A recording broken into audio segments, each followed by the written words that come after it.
ఏపీలో 2 రోజుల పాటు భారీ వర్షాలు కురిసే అవకాశం ఉన్నట్టు వాతావరణ శాఖ అంచనా వేస్తోంది. తీరం వెంబడి గాలుల తీవ్రత కూడా ఉంటుందని హెచ్చరించింది.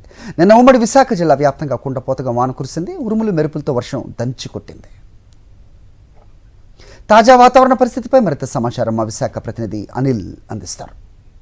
ఏపీ అంతటా మోస్తరు నుంచి భారీ వర్షాలు కురుస్తున్నాయి. ముఖ్యంగా ఉత్తర కోస్తాతో పాటు దక్షిణ కోస్తా జిల్లాల్లో పెద్ద ఎత్తున వర్షపాతం నమోదవుతోంది. సముద్ర వాతావరణం కూడా అలజడిగా మారినటువంటి సందర్భాన్ని గమనించవచ్చు. మరో 2 రోజుల పాటు భారీ వర్షాలు కొనసాగేటువంటి అవకాశం ఉన్నట్టుగా ఐఎండీ అంచనా వేస్తుంది. ఇప్పటికే అందుకు అనుగుణంగా హెచ్చరికలు కూడా జారీ చేసింది. నిన్న ఉమ్మడి విశాఖ జిల్లాలో పెద్ద ఎత్తున వర్షపాతం నమోదైంది. ఈదురుగాలులతో కూడినటువంటి భారీ వర్షం కురిసింది. ఆ భారీ వర్షానికి ఉరుములు మెరుపులకు విమాన రాకపోకలకు కూడా తీవ్ర అంతరాయం ఏర్పడినటువంటి నేపథ్యం కనిపించింది. మరోవైపు విశాఖ వచ్చేటువంటి 3 విమానాలను హైదరాబాద్కు మళ్లించారు. ఢిల్లీ నుంచి విశాఖ వచ్చేటువంటి మరో విమానాన్ని భువనేశ్వర్కు మళ్లించారు ఏవియేషన్ అధికారులు.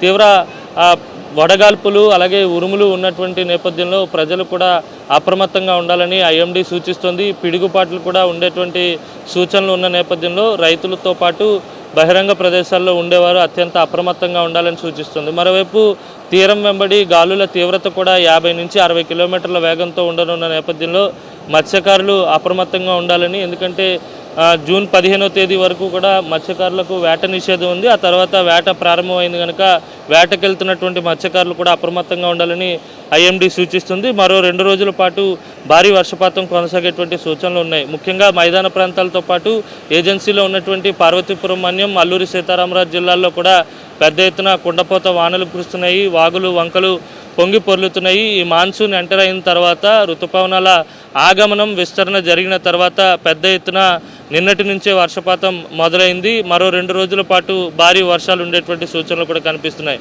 ఇక రాయలసీమలో కూడా తేలికపాటి నుంచి మోస్తరు వర్షాలు చాలా ప్రాంతాల్లో కురుస్తున్నాయి. 1-2 చోట్ల భారీ వర్షపాతం నమోదయ్యేటువంటి అవకాశం కూడా కనిపిస్తోంది. వర్షాలు లేని చోట ఎండ తీవ్రత, ఉక్కపోత వాతావరణంతో కూడా ప్రజలు ఇబ్బంది పడుతున్నటువంటి నేపథ్యం కనిపిస్తుంది. ఏదేమైనప్పటికీ కూడా మరో 2 రోజుల పాటు భారీ వర్షాలు కొనసాగబోతున్నాయి. వీడియో జర్నలిస్ట్ అప్పలతో కలిసి అనిల్, సాక్షి టీవీ, విశాఖ సాగర్ తీరం నుంచి.